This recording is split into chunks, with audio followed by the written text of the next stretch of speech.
Muy buenas tardes a todas y a todos ustedes. Continuando con las actividades del segundo día de la jornada de la primera webinar internacional, la psicología en Iberoamérica, intervención y retos ante las demandas y crisis humanitarias, un evento sin precedente organizado gracias a la coordinación y conjunción que han hecho el CNI y la FIAP. Sean nuevamente bienvenidas y bienvenidos a este gran evento académico. Tengo el día de hoy, la tarde de hoy, el honor de presentarles a una gran conferencista. Tengo el agrado de introducir esta conferencia magistral, que son los nuevos significados de los procesos de enseñanza-aprendizaje en el marco de la educación a distancia, la cual imparte la doctora Laura Teresa Rayas Rojas, a quien le doy la más cordial de las bienvenidas y le agradezco su disposición, su apoyo, su generosidad para compartir sus conocimientos y reflexiones con las colegas que nos hemos congregado en este importante y trascendental evento. Doctora Laura, muchísimas gracias por estar aquí con todos nosotros. Muchas gracias a ustedes, muchas gracias por su invitación. Yo con mucho gusto comparto esto que he presentado para ustedes. Y en esa línea, ¿inicio ya la presentación, doctora? ¿Ya estamos en eso? Si me permite nada más dar una breve reseña. ¿Cómo no? Con mucho curricular. Gusto. Claro. Me voy a permitir compartir con toda la audiencia una breve reseña curricular de la doctora Laura Teresa Rayas Rojas. Pues miren, ella es licenciada en Psicología Educativa por la Universidad de Guanajuato, maestra y especialista en Desarrollo y Aprendizajes Escolares por la Universidad Autónoma de Querétaro. Se ha desempeñado como profesora de tiempo completo en el Instituto Tecnológico de Monterrey, en el Campus León, también en la Universidad Tecnológica de León, como jefa de servicios estudiantiles. En la Universidad de Guanajuato, como profesora de tiempo parcial, y como coordinadora de prácticas en el área de acentuación de psicología educativa. En la Universidad de Valle de Atemajac, como profesora de posgrado en las maestrías de educación y de educación especial. En la Universidad EPCA, como profesora de posgrado en la maestría de docencia superior.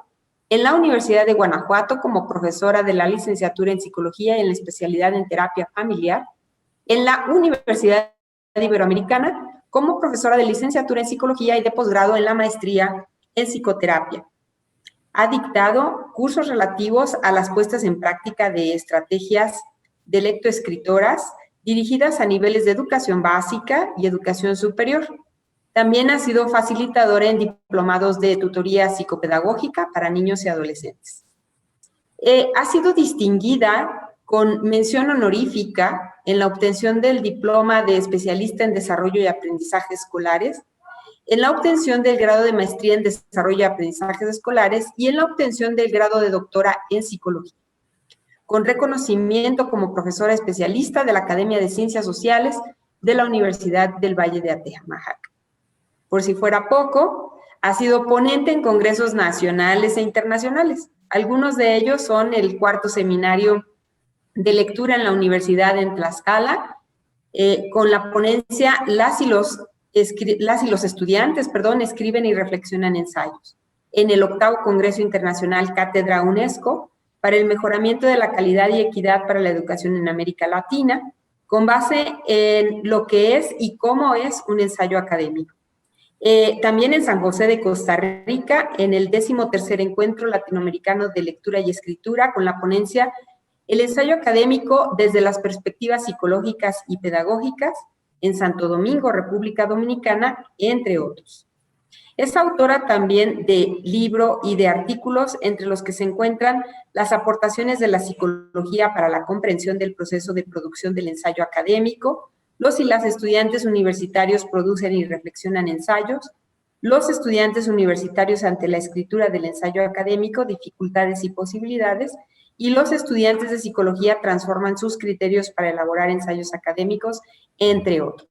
Como verán, tenemos una ponente de súper lujo y que estoy segura que todos vamos a aprovechar bastante. Doctora, nuevamente muchas gracias por su generosidad. Y tiene usted todo el tiempo para que nos haga favor de compartir sus conocimientos. Muchísimas gracias. Gracias, Edith. Gracias también por tus comentarios al respecto de mi trayectoria. Muchas gracias a todos. Buenas tardes. En principio, bueno, me gustaría muchísimo agradecer la oportunidad que me han brindado para compartir algunas de las construcciones y de las reflexiones que he llevado a cabo a propósito de este momento tan difícil e inédito por el que atravesamos.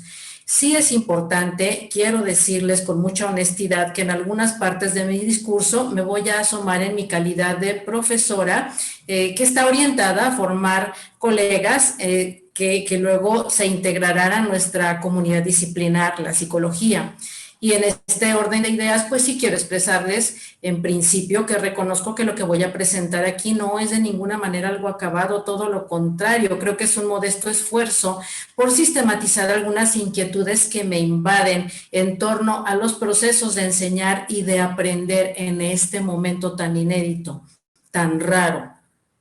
Otra puntualización que conviene que haga es que me voy a centrar definitivamente en mi desarrollo en la subjetividad del profesor, para de ahí derivar algunas propuestas. Sé que hay otros agentes pertenecientes al campo educativo que es muy importante atender, pero en este momento pues privilegié por alguna razón el rol de los profesores. Muy bien. Pasemos entonces, ahora sí, al desarrollo que tengo preparado para ustedes.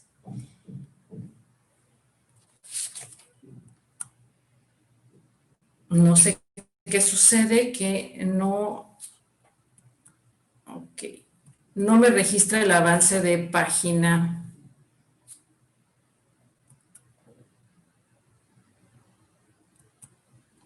A ver, déjenme ver. ¿Lo tiene ahí ya en compartir, doctora? Sí, compartiendo pantalla. Y no le permite avanzar en la página. No, no me permite hacerlo. A ver, permítanme un momentito. ¿Podría dejar de compartir, por favor? Cómo no, con mucho gusto. Ya, listo. Excelente. Voy a compartirla yo, doctora. Muy bien, me parece muy bien. Entonces, yo me voy poniendo de acuerdo entonces para los cambios con usted. Sí, vamos a ver si lo solucionamos así, de manera muy rápida. Permítame. Estoy en este momento compartiendo la pantalla. Permítame un momentito.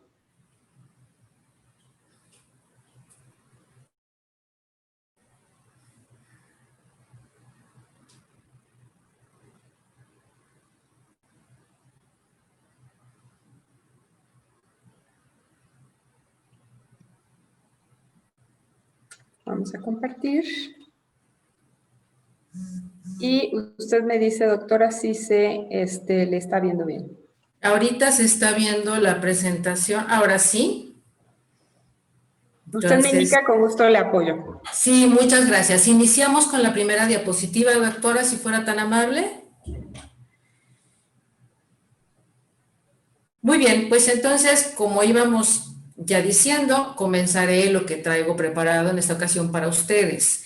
Y vamos a hacer un recuento, vamos a hacer un poco de historia para luego pues tenerlo como un marco de referencia para poderlo tener a la mano, para recordar pues cómo es que estamos en donde estamos en los escenarios educativos. Muy bien, como todos ya sabemos, como todos podemos identificar, en marzo de 2020, de este año, pues la OMS anuncia una emergencia sanitaria y en ese anuncio también va de alguna manera ligada la adopción de ciertas medidas para evitar la propagación del virus y así preservar la salud y por supuesto la vida.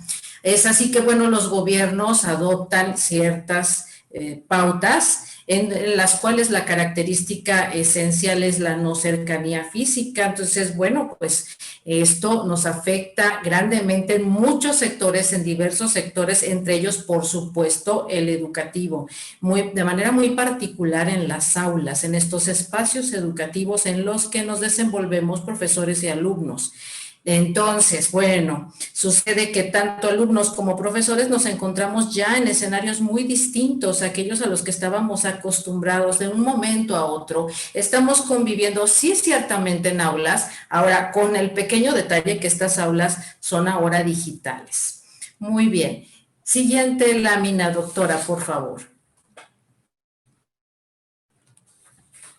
Y bueno, pues en esta situación decimos, y bueno, ¿ahora qué vamos a hacer? ¿Cómo vamos a sortear esta situación? ¿Cómo vamos a dar nuestras clases? Entonces, bueno, pues particularmente yo en lo personal, sí, he de confesarles que lo que hice, y supongo que muchos de ustedes también lo hicieron, pues es recurrir a las producciones académicas que en ese momento empezaron a generarse a gran velocidad, porque de alguna manera podía yo entender y tener cierta luz, ¿no?, acerca de lo que nos estaba pasando. Entonces, siguiente lámina, por favor.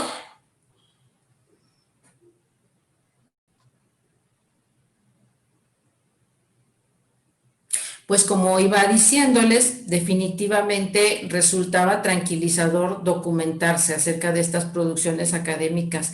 Era posible observar la lucidez de estos expertos en su forma de reconstruir este flujo de acontecimientos y de dar cuenta o de empezar a hipotetizar cómo es que nos iba a afectar, porque este trabajo sí lo hice en un momento muy inicial en el que todo el mundo, incluida por supuesto yo, estaba muy descontrolada. Y entonces, bueno, pues al irme involucrando con estas producciones, pensé en ir haciendo una especie, una suerte de síntesis para recabar aquellas ideas que pudieran de alguna manera dar cierta claridad, ¿no?, al respecto. Y bueno, revisé específicamente producciones de expertos académicos latinoamericanos. ¿Por qué razón? Pues porque compartimos realidades muy similares. Así pues, voy a compartirles lo que extraje en estos 3 puntos. Organicé estas extracciones en 3 puntos que a continuación les voy a compartir. En principio me llamaba mucho la atención cómo era que sintetizaban estos acontecimientos relativos a la crisis sanitaria que estamos viviendo. Y era, primero que todo, empezar a reconstruir desde cómo se origina el virus, de cómo se propaga, cómo es que de repente afecta a un muy buen número de países y las repercusiones que esto conllevaba. Creo que era importante, creo que es importante destacar este esfuerzo de estos expertos, porque como lectora, y supongo que algún otro lector compartirá también mi punto de vista, sí ayuda a dimensionar esta situación como producto de un acontecimiento histórico que ciertamente está marcando un antes y un después en los contextos áulicos. Otro aspecto que definitivamente me llamaba la atención y coincidían los expertos al respecto es una intención comunicativa muy clara, muy específica, muy particular, la de sensibilizar al docente acerca de la idea de hacer cambios radicales en su práctica educativa. Es decir, no era cualquier ajuste, ellos hablaban de una deconstrucción verdadera de la práctica educativa de los docentes en este momento histórico. Y entonces, derivado de lo anterior, nos vamos al tercer punto, en el que quiero destacar que efectivamente no nada más incitaban a que cambiáramos radicalmente nuestras prácticas, sino que también hacían propuestas muy interesantes, los académicos que luego se muestran en la lámina. Y los nombres de los académicos que se muestran en la lámina. Por ejemplo, el doctor Díaz Barriga propone una verdadera resignificación de la escuela y insiste mucho en la idea de que en este momento quizás no fuera tan relevante tener tan fijo el cumplimiento de planes y programas de propósitos de aprendizaje tal como estaba, como si nada más fuera una cuestión de migrar a una pantalla y podemos seguir como si nada pasara. No, él decía, es importante que en este momento la educación, los procesos educativos se pongan al servicio del momento por el que atravesamos. ¿Para qué? Para que entonces podamos resolver problemas muy relevantes propios de esta situación. Entonces, bueno, otros términos, Díaz Barriga hace un énfasis muy particular en que necesitamos formar sujetos sensibles con la realidad, con lo que sucede en su momento histórico específico. ¿no? Había un sinfín de posibilidades de aprender y de formarnos a partir de este momento. Hay que aprovecharlo también como una oportunidad de aprendizaje nosotros y nuestros estudiantes. Por otro lado, Moreno en Colombia también propone pues volver a retomar la idea con fuerza de asumir perspectivas constructivistas para entonces poder con la situación y por supuesto el uso de tecnología ya no como una parte accesoria, sino como un eje central de nuestro quehacer educativo. Por su parte, Sant'Annisardi propone la creación de aulas digitales de una manera muy sistemática, muy clara, muy precisa. Muy bien. Entonces, pues ya una vez empapados de estas perspectivas, de estas ideas tan valiosas, sí surge entonces un cuestionamiento particular de mi parte. Siguiente lámina, doctora, por favor.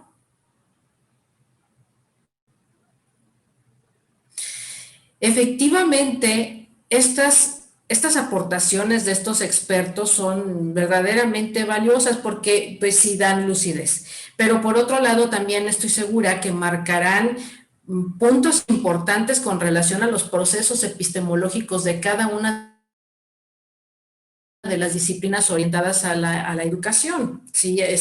La psicología educativa, la sociología de la educación, la pedagogía, entre otras disciplinas, seguramente van a marcar un antes y un después en la epistemología de estas disciplinas, de estas ciencias. Ahora, esto está por demás indiscutible, ¿no? Pero en ese mismo orden de ideas yo sí me preguntaba qué surgía entonces con los profesores, con las epistemologías personales de los propios profesores. ¿Cómo es que están construyendo conocimientos ellos? ¿Cómo están reconstruyendo su realidad? Y entonces creo que es importante que yo les mencione aquí que asumiré de aquí en adelante en el desarrollo de esta participación, pues ciertas ideas centrales, pilares de una perspectiva teórica que particularmente abrazo desde hace algún tiempo por mi formación, que es el constructivismo. Y bueno, en este sentido voy a retomar algunos de los planteamientos más importantes de verdaderos aportadores a esta perspectiva teórica, como puede ser Piaget, como puede ser Maturana, como puede ser Seveiro, Václavic, entre muchos otros. Además, traeré a colación ya al final de este desarrollo algunas de las ideas del constructivismo sociocultural, pues propuesto inicialmente por Lev Vygotsky. Y bueno, vamos a, de alguna manera muy resumida, compartirles los siguientes puntos. Bueno, en principio, y de acuerdo, en consonancia con esta perspectiva teórica, con esta mirada teórica, asumo que somos sujetos activos en interacción con el ambiente. Es decir, no somos pasivos reaccionando a los estímulos que nos promueve el medio ambiente, sino que somos transformadores del mismo y transformadores de nuestras mentes en función de estas experiencias reflexionadas que tenemos. Esto quiere decir que poseemos también una estructura de pensamiento en virtud de ciertas invariantes del aprendizaje que por allí propuso el gran Piaget, ¿no? Poseemos también una lógica interna de nuestras emociones, es decir, nos enfrentamos a una situación nueva, empezamos a aprender, se desatan también estas emociones, fluyen y forman parte muy importante de estos procesos de aprendizaje. Ya lo hemos vivido todos en nuestras aulas. No nada más es hacer estrategias, no nada más es enfrentar la cuestión de enseñar y de aprender, porque nosotros también aprendemos como profesores, sino que también sentimos cosas al mismo tiempo, y sobre todo en un momento de tanta incertidumbre. Entonces, en función de esto, llegamos a construir marcos de referencia que regulan y guían nuestros comportamientos y nuestras operaciones mentales. Ahora, no somos rígidos, tenemos una capacidad de reestructuración. Los marcos de referencia no se van a quedar como están. En virtud de nuestras experiencias, en virtud de que convivimos con los demás, vamos a ir reestructurando estos modelos, estos marcos de referencia conformados por sistemas de creencias, emociones y mecanismos adaptativos, tales como la asimilación, la acomodación, la buena respuesta al conflicto cognitivo, una vez que hemos llevado a cabo diferentes acciones consistentes en ensayo y error. Muy bien, una vez que dejo aclarado este punto, pues pasaremos entonces a la siguiente lámina para ilustrar, bueno, cuáles fueron las preguntas que en ese momento planteaba, ¿no? Bueno, en principio, ¿cómo era la interacción que los profesores establecían con los contextos en momentos previos a las medidas de distanciamiento y no asistencia a las aulas? ¿Cómo serán en el momento actual? ¿Qué tipo de cuestionamientos, reflexiones y saberes han construido a lo largo de esta experiencia de educar a la distancia? Si tenemos en cuenta que, como habíamos dicho, no somos personas rígidas y no tenemos esquemas rígidos, nos transformamos. ¿Cómo se transformaron estos modelos de referencia? ¿Si habrá otros o no habrá otros? ¿Qué pasa con estos esquemas asimiladores, con estas ideas previas? Y finalmente, refiriéndonos a los mecanismos adaptativos, ¿cómo fue que actuaron estos mecanismos adaptativos en los ambientes, en las realidades que vivían los profesores? ¿Cómo operó el mecanismo de asimilación, acomodación, conflicto cognitivo y demás ideas que espero saberles compartir en un momento posterior de esta presentación? Muy bien, entonces, en función de ello, me acerqué a algunas profesoras, pocas, porque pues, interesaba en principio, pues irse a este plano subjetivo. Siguiente, doctora, por favor, y les platico qué hice. Me acerco entonces con 5 profesoras de diferentes niveles educativos, muy diversos. Algunas de preescolar, otras a nivel profesional, otras de educación media, para solicitarles me hicieran favor de construir un relato acerca de sus vivencias como docentes en la época de pandemia. De hecho, algunas adoptaron el formato de cuento. Y bueno, pretendía yo acercarme a ellas para ver qué había pasado, qué habían construido. Y bueno, una vez que lo hice, entonces empezamos a leer estos relatos de manera muy concienzuda y hicimos uso entonces de estos constructos teóricos que les compartí hace un momento para conformar las categorías. También conformamos las categorías en función de las mismas características de estos discursos plasmados en estos escritos, en las narrativas de las profesoras. Y bueno, pues entonces intentamos un poco acercarnos a responder algunos de los cuestionamientos que nos veníamos formulando. Muy bien, entonces vamos a mostrarles en este orden de ideas qué es lo que encontramos. Siguiente, por favor, doctora. Bien, vamos a ver. Les platico que pensé en compartírselas de la siguiente forma, ir a los comentarios específicos, platicar un poquito acerca de los comentarios y luego pues ir tratando de hacer o de formular una especie de conclusión pequeñita, antes de la conclusión más grande que voy a dar más adelante, acerca de las diferentes situaciones que vamos a venir observando a través de las categorías de análisis. Como ustedes observan, la primera categoría de análisis se llama el virus está, pero no entre nosotros, es decir, como una etapa prepandemia, digámoslo así. El virus del COVID-19 todavía no se hacía presente, todavía no sonaba en nuestro estado, y entonces las maestras hablan de ese momento. Y vamos a ver lo que dice, por ejemplo, M2 y M4. ¿Se acuerdan que en clases dice M2? ¿Se acuerdan que en clases pasadas habíamos hablado que en China y algunos otros países ya estaban contagiados de coronavirus y que veíamos muy lejano el día que México se infectara? Eso dice M2.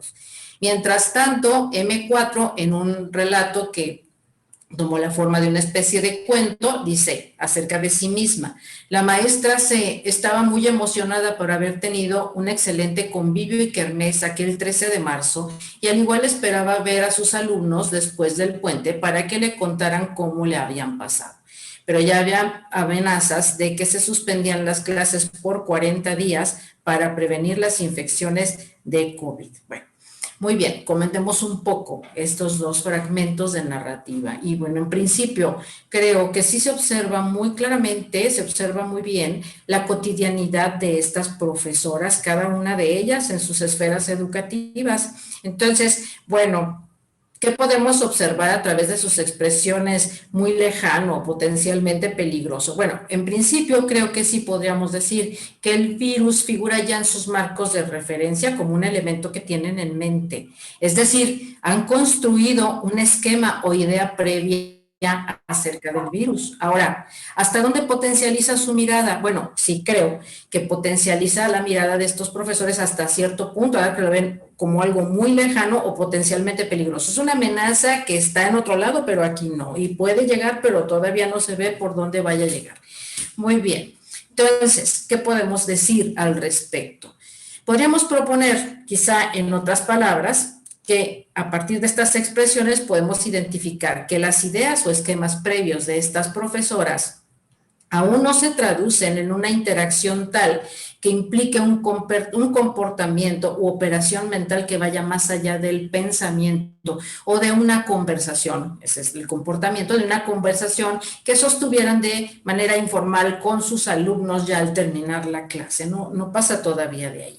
¿Sí? Entonces, ¿qué quiere decir? Esta idea previa todavía no les permite ponerse en sintonía con una representación que diera cuenta de que el ambiente estaba lo suficientemente afectado como para que ellas se movilizaran, identificaran un conflicto cognitivo y buscaran dar soluciones. Digamos que en la medida de lo posible el ambiente estaba armónico todavía para ellas, y bueno, estaban aún en un momento de equilibrio. No había iniciado una desequilibración como tal en términos de la teoría psicogenética. Muy bien. Siguiente, por favor. Vamos ahora a la categoría 2. Y bueno, ¿cómo se llama esta categoría? Y eso nos ayuda a ir anticipando qué puede pasar. ¿El virus está en México? Sí, ya está. Ya impactó, ya las medidas llegaron, ya nos impactaron. Primero la sorpresa, después las emociones y las emociones encontradas. Ya un momento pandemia en nuestro estado y en nuestros contextos áulicos. Y tenemos aquí los comentarios, los fragmentos de comentarios de 3 de las profesoras. Y M1 dice: pero un día, de repente, apareció un virus que se desplazó por casi todo el mundo y las personas tuvieron que encerrarse en sus casas y no había escuelas.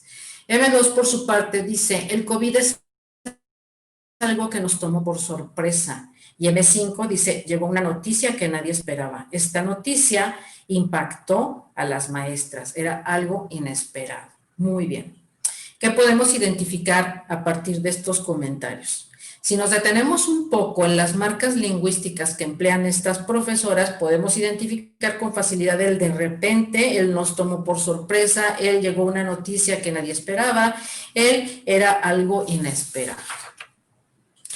Creo que tenemos entonces lugar para plantear que su primera reacción quizá pudiera estar relacionada con una dificultad previa para tener a la mano un esquema o idea o una creencia que constituyera en sí misma una herramienta que les permitiera prever, siquiera prever, que el virus podía tener acceso a su ambiente. Entonces, si no tenían a la mano una herramienta que les permitiera prever que algún día el virus iba a llegar, pues es lógica entonces esa reacción de sorpresa, pues un golpe como una cosa que no les deja pensar más allá en el de repente, en la sorpresa, en algo inesperado, ¿no?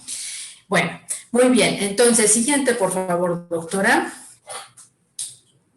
Los siguientes comentarios que vamos a mostrar van un poco más allá, ¿sí? Aquí, en estos comentarios, sí vamos a ir viendo ya una idea que muestra lo que pensaron, lo que construyeron ya una vez que algunas de ellas, quizá no todas pasaron por este momento de sorpresa, sino que ya evocaron directamente un pensamiento y vamos a ver en qué consisten. M1 dice: el mundo había cambiado, ya no había niños, ya no había clases que poder cubrir. M2 dice por su parte: ¿quién iba a imaginar que después de este viernes las cosas iban a cambiar tanto y que ya no regresarían más a clase?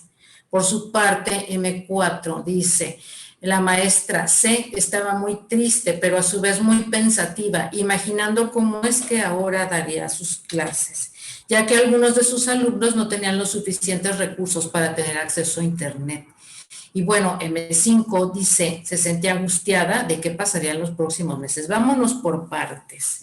En principio, bueno, como ya habíamos recordado, los organismos internacionales y el gobierno de nuestro país decretaron medidas que impactaron ciertamente el sector educativo y se tradujeron en modificaciones sustanciales para los ambientes. Esto es percibido por las y sentido, más que nada, vivido por las profesoras, y entonces empezamos a encontrar en ellas expresiones cuyo contenido se identificaban ideas en torno a esta nueva realidad, a estas nuevas esferas, y dicen, el mundo cambió. ¿Quién iba a imaginar que las cosas iban a cambiar tanto y ya no habría regreso a clase? Creo que esa es una idea muy fija entre los docentes. Nos vimos el viernes y el lunes ya no nos volvimos a ver, y además todavía seguimos sin vernos más que a través de la pantalla.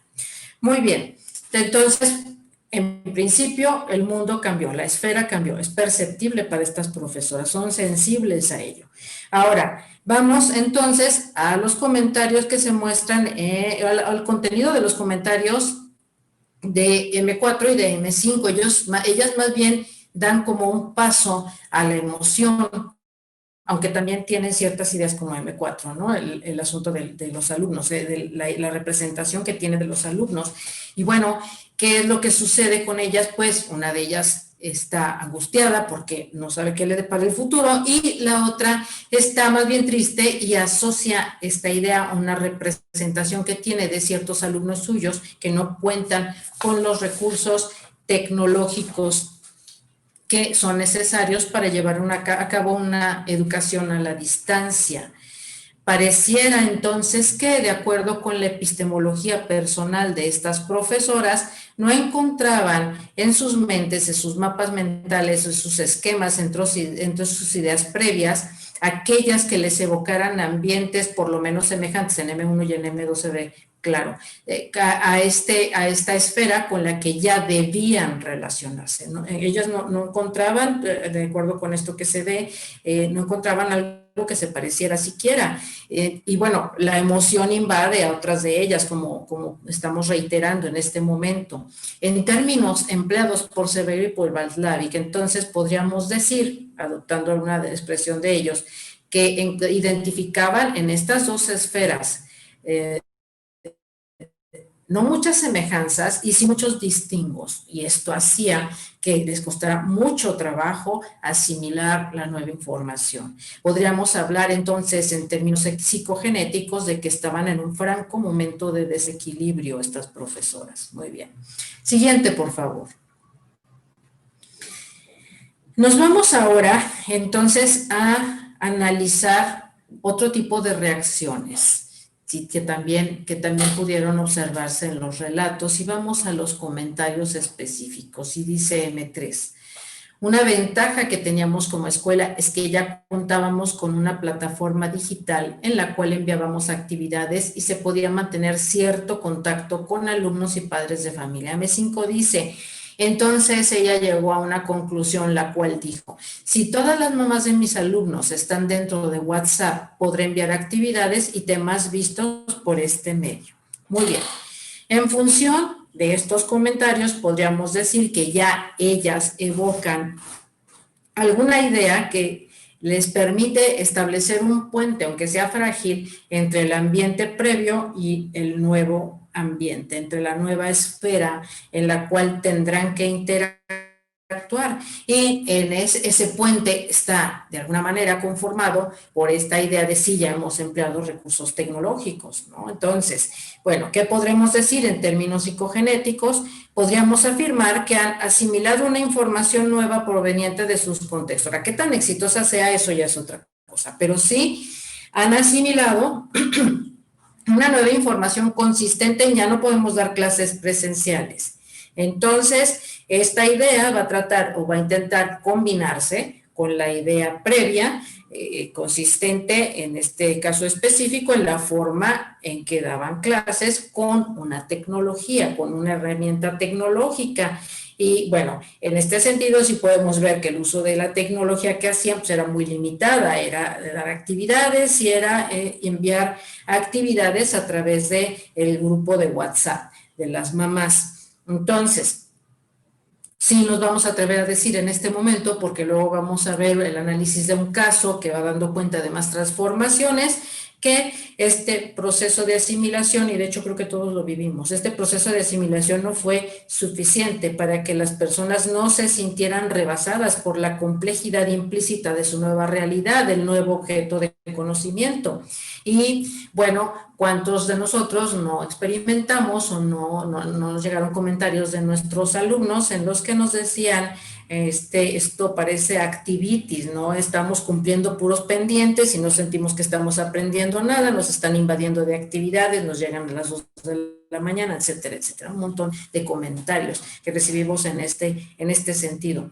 Y bueno, como les comentaba, vamos ahorita, posteriormente, a visualizar un caso en donde se va a ir apreciando una herramienta, un proceso, más bien se muestra a partir de los fragmentos este proceso que ya va más allá en la transformación de las ideas de la profesora. Entonces, vamos a la siguiente categoría, con la siguiente diapositiva, por favor. Bien. Pues luego de las sorpresas y los cambios radicales y ya comienzan a visualizarse algunas señales de adaptación, ¿sí? Entonces, bueno, ya la práctica docente en tiempos de sana distancia, ya estamos metidos en esto, ¿no? Y entonces vamos por cuestiones de tiempo, dado que el material obtenido ofrece muchos elementos para su análisis que definitivamente no agotaríamos en este espacio, vamos a mostrar fragmentos de solo uno de los relatos y vamos a ir viendo cómo estos fragmentos, bueno, intentan de alguna manera, o bueno, yo intento a través de estos fragmentos, pues ir mostrando estas transformaciones que tiene M5. Una de las primeras fracciones de su relato dice: ¿cómo serían las clases sin poder ver a los alumnos? ¿Cómo se transmitiría a sus alumnos los aprendizajes? Entre muchas más dudas y preguntas que daban vuelta en la cabeza de la maestra. Ella decía, eran pequeños, ella daba clase en preescolar, eran pequeños, requieren interactuar con su maestra. Muy bien. Entonces, me voy a ubicar en las marcas lingüísticas de que dispongo para identificar expresiones en forma de pregunta. Y estas preguntas se plantean como una especie de autocuestionamiento ante la imposibilidad, según ella, de interactuar con sus alumnos de manera presencial. Entonces ella decía, ¿cómo le voy a hacer? ¿Cómo voy a dar mis clases? ¿Cómo voy a transmitir a los alumnos del aprendizaje? Y está aquí también haciendo presencia una idea como muy fija que tiene. Seguramente le ha resultado bien, ¿no? No puede ver a los alumnos, pero la idea fija de puedo dar clase de manera exitosa es ellos requieren interactuar con su maestra. Ella, pues vamos a ver cómo posteriormente ella pone muchas esperanzas en esta interacción con sus chiquitos y entonces siente que así y solo así es como puede hacer bien las cosas. Creo que el carácter activo del sujeto queda muy claro en este fragmento de texto. ¿Por qué? Bueno, pues porque a partir del comentario, a partir de la manifestación de la profesora en este relato, se observa las dudas, se observa que hay cuestionamientos, se observa que hay dudas y bueno, es muy gráfico, dar vuelta a la cabeza. O sea, es una actividad, es un sujeto activo que está activo en un plano mental, si ustedes quieren, ¿no? Pero está dando vueltas a estas ideas que ya ha construido y bueno, se muestra confundida porque no sabe cómo hacerle. Entonces, acorde con lo anterior, pareciera que buscara en sus representaciones previas asimilar esta nueva información, este nuevo objeto de conocimiento. Sin embargo, parece que este objeto de conocimiento es excesivamente complejo y entonces no puede hacer una asimilación todavía exitosa, equilibrada, que le ayude a resolver el problema que tiene encima.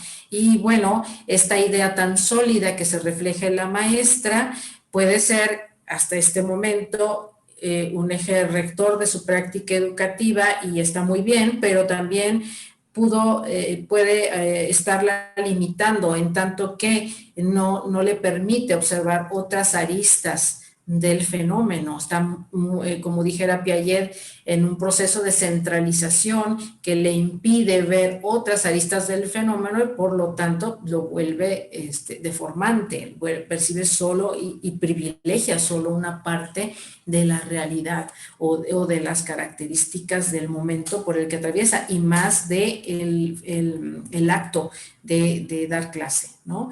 Muy bien, vamos a la siguiente lámina, por favor.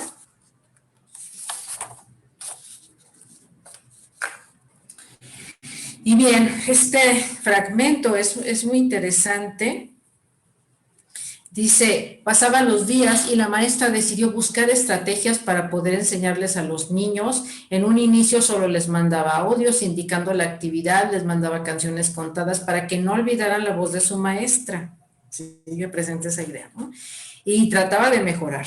Y entonces ahora se grababa impartiendo las clases, ponía efectos, utilizaba algún disfraz, bailaba, hacía cualquier cosa por llamar la atención de sus niños, ¿no?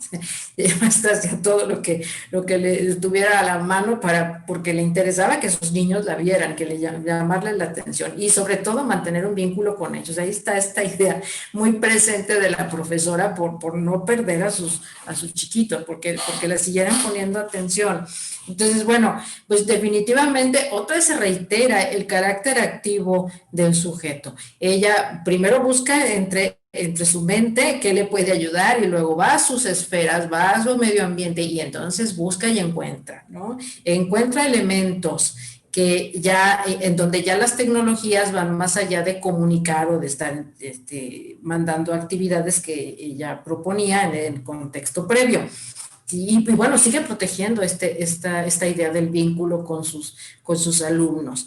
Y pareciera ser que también a través de este comentario se nota que ella no queda satisfecha, ¿sí? No siente que resuelve el problema y sigue interactuando, bueno, y esto se ve muy claro cuando dice que trataba de mejorar, y sigue interactuando con su ambiente a partir de esto que Seveiro, Václav nos dicen, estas actividades consistentes en ensayos y en errores, en un intento por hacer las cosas mejor, por dar mejor sus clases y bueno, en términos psicogenéticos, pues que la orientaban de un momento a otro a redefinir sus estructuras. Parece que este hecho de que no quedar tan satisfecha da cuenta de que la asimilación todavía se produce de una forma tal que no abarca el nuevo objeto de conocimiento. ¿Sí? Estas acciones todavía siguen centradas en esta idea fija de no perder el contacto con sus estudiantes, ¿no? Sostener este vínculo. Yo creo, me atrevo a decir que los esfuerzos adaptativos en esta profesora están ciertamente presentes, aunque no sean suficientes, hace un gran esfuerzo por adaptarse a la situación.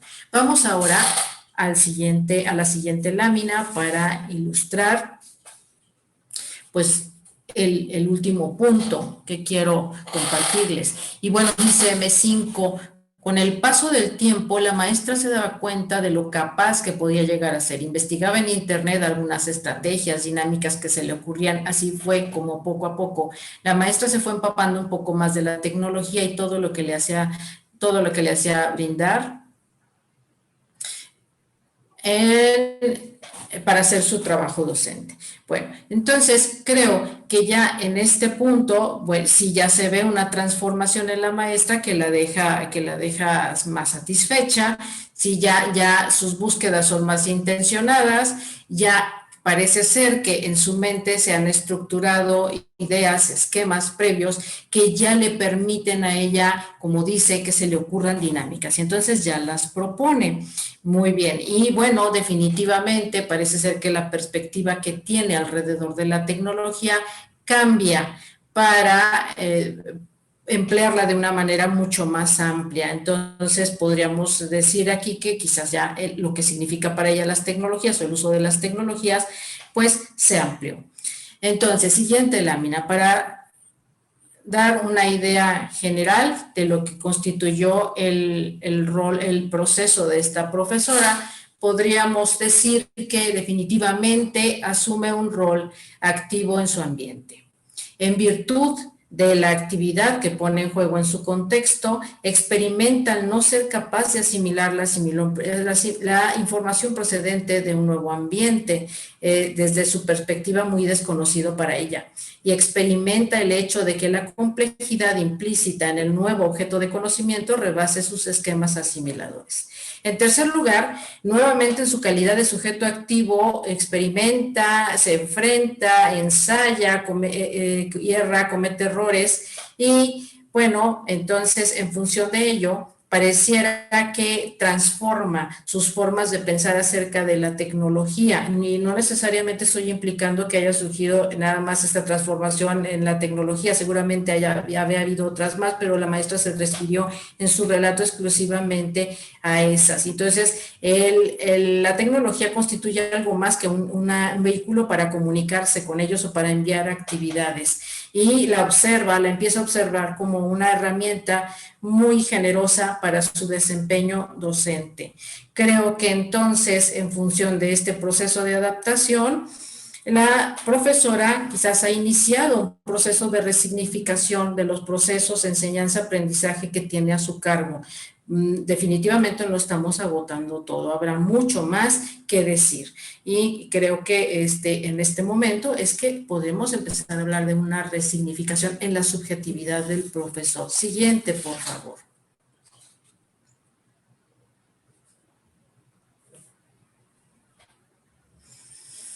Muy bien, estamos casi en tiempo, entonces rápidamente voy a compartirles algunas reflexiones que organicé en 3 planos. El primero es el plano subjetivo y en este punto sí quiero proponer lo siguiente. Creo que antes de hablar de una resignificación de la práctica educativa en nosotros los docentes, es necesario tener presentes los siguientes elementos. En principio, creo que sí tenemos que empezar a asumir esta realidad como algo con lo que hay que comprometerse, es decir, esto es el escenario que tenemos y muchos de nosotros, y entonces hay que interactuar en ella. Hay que, como dice el segundo punto, experimentar en este contexto, librar obstáculos, proceder con ensayos y errores, reflexionar acerca de lo mismo, porque esto nos va a llevar a hacer nuevas construcciones, modificar en ese sentido marcos referenciales y, ¿por qué no?, conservar esquemas que nos resulten útiles, como en el caso de M5.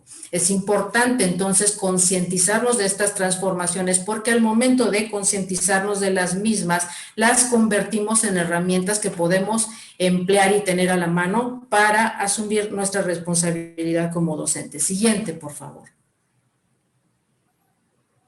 Muy bien, en un plano institucional, creo que es importante que para que haya estas transformaciones de nosotros como docentes también necesitan transformarse los ambientes y las esferas educativas y otros contextos también. Muy bien, entonces en este punto creo que es importante en principio la presencia de los siguientes elementos. Producciones académicas serias que nos den luz acerca de lo que está pasando con nosotros para construir estos marcos referenciales que puedan orientar la investigación o también nuestro quehacer como docentes. Luego, la capacitación a disposición de los profesores, que creo que ese sí lo hemos vivido de manera muy, muy intensa últimamente. Hemos recibido muchos cursos de capacitación y esto es importante porque al emplear estas herramientas, equivocarnos y reconsiderar nuestros errores, nos volvemos más fluidos en nuestras clases y esto le da más confianza al estudiante y también a nosotros mismos. Después, la presencia de recursos tecnológicos ya al servicio de los procesos de enseñanza-aprendizaje, su adopción e incluso su reconstrucción. Terminamos con el tiempo, dejamos de compartir pantalla.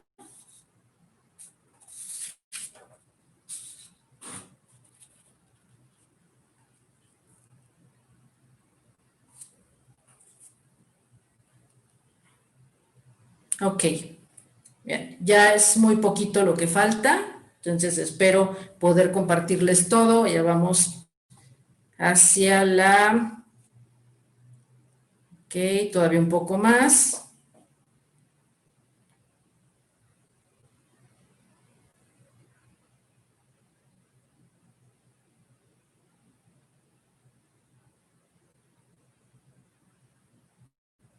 Es el siguiente. Ahora, ¿por qué digo, retomo lo que estaba compartiéndoles, por qué digo que lo anterior es fundamental? Porque va a ayudar en buena medida que los profesores incorporemos estos elementos como parte de nuestro devenir cotidiano, de nuestra vida habitual. Por supuesto, en este punto es fundamental el rol que juegan las instituciones educativas en su calidad de productoras de conocimiento y de formadoras de las personas, ¿no? Entonces, creo que es muy, muy importante esta parte. En función de lo anterior, me tomé el atrevimiento de construir este párrafo que les comparto a continuación. Sería entonces necesario un proceso de transición de un pensamiento cultural acerca de una nueva forma de enseñar y de aprender que vaya de lo interpsicológico a lo intrapsicológico a través de la mediación. O sea, ciertamente estamos construyendo en este momento una serie de consensos que constituirán en un momento dado un pensamiento cultural. Y necesitamos ser mediados, necesitamos mediar también para que de este modo nosotros podamos como profesores construir significaciones acerca del uso de herramientas y materiales semióticas para poseer de este modo un dominio cada vez mayor. Último punto en la siguiente diapositiva.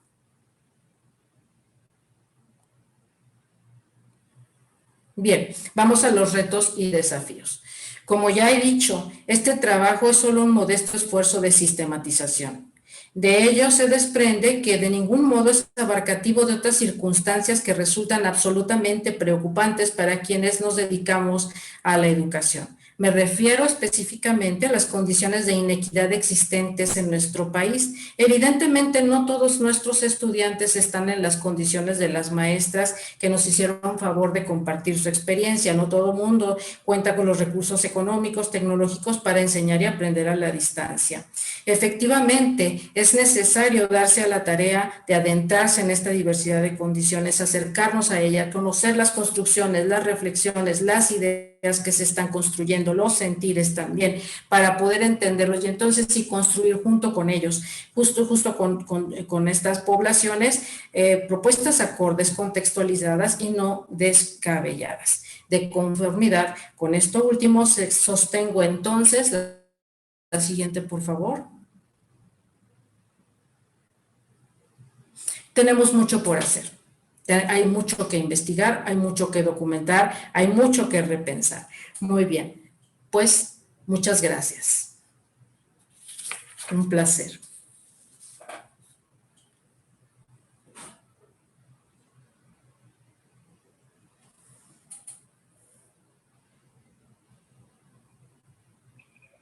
Agradezco mucho su participación. La doctora Edith tuvo un inconveniente de conexión, pero vamos a continuar. Tenemos una pregunta por parte del público que nos acompaña, que dice, gracias. ¿Cuáles serían las diferencias entre el proceso de adaptación entre un catedrático joven y uno de mayor edad, quienes están menos relacionados con la tecnología? Pues yo creo que habrá muchas y de ahí la importancia de convivir y de interactuar. Por eso los grupos de reflexión son tan importantes en este sentido en las instituciones educativas, tienen un importante papel.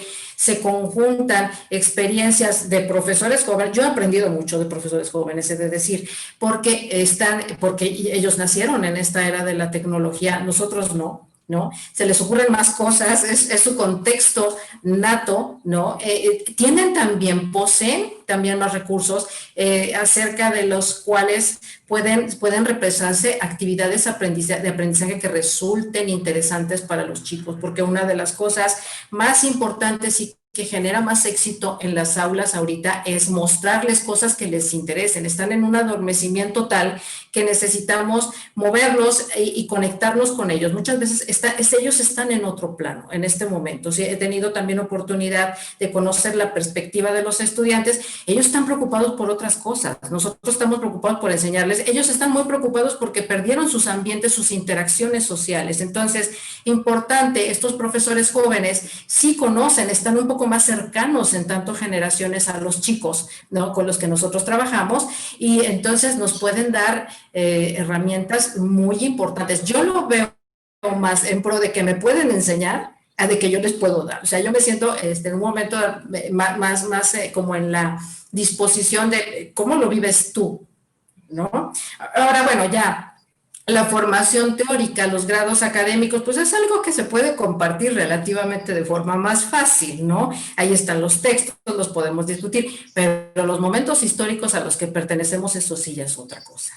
Así es un gran reto sin lugar a dudas, sin embargo, pues estamos en la mejor disposición. Creo que tiene mucho que ver, ¿no?, con el compromiso que tenemos como docentes, con el amor que sentimos por la profesión. Y bueno, o sea, hay muchas cosas por hacer, ¿no? Nos han metido, o sea, nos ha movido el tapete, ¿no? Yo es lo que les digo a mis estudiantes, y que nos mete en un reto de ver qué tan adaptables somos.